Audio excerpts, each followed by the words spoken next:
They promised work would set us free, but the only way out of this hell was through the chimney. At Auschwitz, your name was the first thing they took.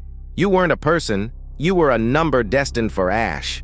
1,000 souls packed into barracks built for 50. We lived on the edge of a breath that could be our last. The fence didn't just keep us in, it reminded us every second that hope was a luxury the dying couldn't afford. To forget is to let them die twice. We must remember, so the world never descends into this darkness again. They were promised a shower, a moment of relief after the suffocating cattle cars. But the air here, it tasted of metallic dread. In the suffocating dark, the realization hits like a physical blow. This is not a bath. This is the end of everything. Mountains of shoes, rivers of hair, a factory of death where human beings were reduced to mere inventory numbers. Yet amidst the stench of burning hope, some clung to a flicker of defiance. To remember your own name was the ultimate act of rebellion. The soil of Auschwitz is soaked in silence. If we stop listening to the echoes of the past, we invite the darkness to return. Will we remember? Selection wasn't just a choice between life and death. It was the precise moment your soul was stripped away, leaving only a shadow. Every step was a battle against gravity. Every breath was a gamble in a place where the air itself felt like lead. The chimneys never stopped. They were the only things that stayed warm in this frozen hell, fueled by the memories of those who vanished. When they replace your name with a number, they expect you to forget who you are. But the eyes never lie about the horror they've seen. In the darkest chapter of humanity, the smallest fragment of love became the heaviest burden and the only reason to survive another night. One finger pointed left, one pointed right. In that split second, the living were separated from the doomed. Sleep was not a refuge. It was only a brief, cold delay of the nightmare waiting at dawn. In this place, survival wasn't about strength. It was the terrifying will to take just one more step. They were told it was just a shower. The silence that followed would become the loudest sound in human history. When the gates finally opened, we weren't men anymore. We were ghosts, walking back into a world that had forgotten we existed. They were told it was a shower, a simple moment of hygiene after the journey from hell. But as the bolts slammed shut, the air grew thin. The silence became a suffocating collective scream. The machine of death was efficient. Gold teeth, hair, even the shoes of children, everything was harvested. The chimneys never stopped. Day and night, the sky over Auschwitz turned gray with the ashes of innocence. In a place designed to erase humanity, the ultimate act of rebellion was simply to survive one more hour. Mountains of shoes, suitcases, and hair. These are the only remnants of millions of lives stolen in an instant. He was no longer a human being with a name. He was a number, tattooed into his skin and his soul. This was the factory of death, an industrialization of murder that the world had never seen before. When the silence finally fell, the survivors realized the world they knew had vanished forever. We tell this story not to relive the pain, but to ensure that this darkness never consumes the world again. Never forget.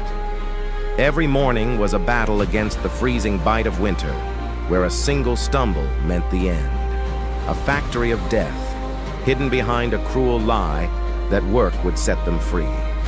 Thousands of souls reduced to nothing more than a pile of leather and a haunting silence. The wire wasn't just a barrier. It was the final agonizing threshold of human endurance. In the depth of this darkness, it felt as though even the stars had forgotten we existed. Your name is gone. Your history is erased. In this hell, you are nothing but a number carved into skin. Mountains of shoes, piles of glasses.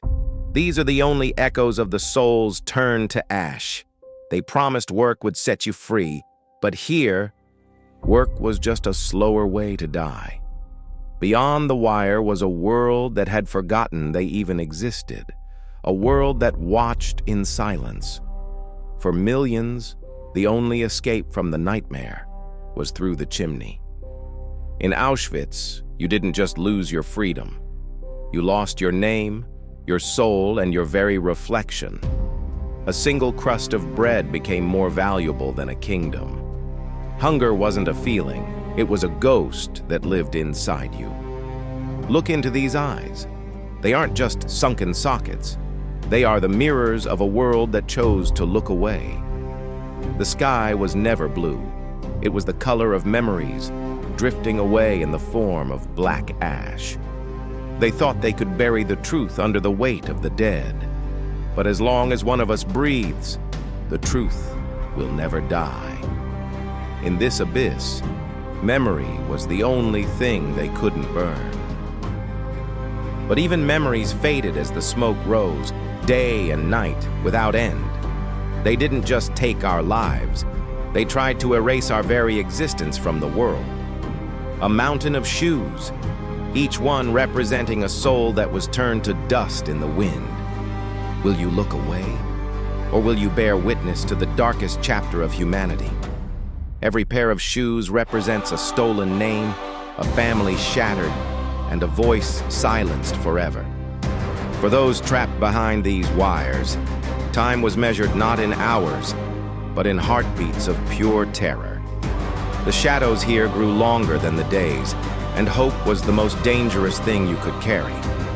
When the eyes go hollow, the soul has already begun its journey away from this hell. We tell these stories not to relive the pain, but to ensure the darkness never finds its way back. Every breath in this place was a desperate battle against a world that had chosen to forget our existence. The rhythm of death was marked not by silence, but by the relentless stomp of polished leather on bone-dry earth. Look closely. In these eyes, the light of humanity didn't just flicker, it was systematically extinguished. A mountain of memories reduced to empty leather and broken laces. Each pair once walked a path of dreams. We bear witness today, so that the shadows of the past never find the strength to rise again. Remember us. Step off the train and you'll realize the air here doesn't smell like the world you left behind. It smells of sulfur and stolen souls. Within minutes, your name is gone. You are no longer a man, you are a serial number etched into your skin and your destiny. Sleep was not a comfort. It was a temporary truce with the biting cold that gnawed at your very bones. Every stone you moved, every hole you dug was designed to crush your spirit before your heart even stopped beating. And when the smoke rose from the chimneys, we didn't look up because we knew where our friends had gone. The air chilled as the distant thunder of liberation grew louder, but for those inside, time had already stopped. Hope is a dangerous thing in a place designed to crush the soul. Many had forgotten what their own names sounded like. 1,000,000 ghosts haunted these corridors, their cries muffled by the weight of history and the indifference of the world. Every second was a battle, every crumb was a victory. But the price of survival was a weight no heart could truly carry. To remember is to honor. We look into the darkness not to stay there, but to ensure the light never goes out again. They called them showers to mask the horror, but the air already tasted like metallic death. Every ounce of flesh was stolen by hunger, leaving nothing but a ghost trapped in a cage of bone. A mountain of shoes, a sea of suitcases. These weren't just objects, they were the last echoes of stolen souls. Memory was a dangerous luxury. To remember a face was to feel the wire cut deeper into your heart. If the sun never rises for us again, let the world never forget the silence that screamed from Auschwitz. In the depth of this darkness, time didn't just stop, it rotted. Can you see it?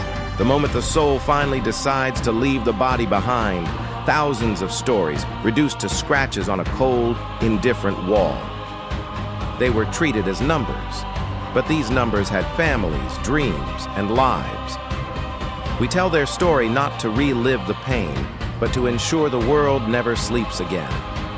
They didn't just strip us of our clothes, they tried to incinerate the very essence of our humanity. In this abyss, a single crust of bread was the only border between existence and total extinction. If we are forgotten, we die a second time. Look into our eyes and promise, never again.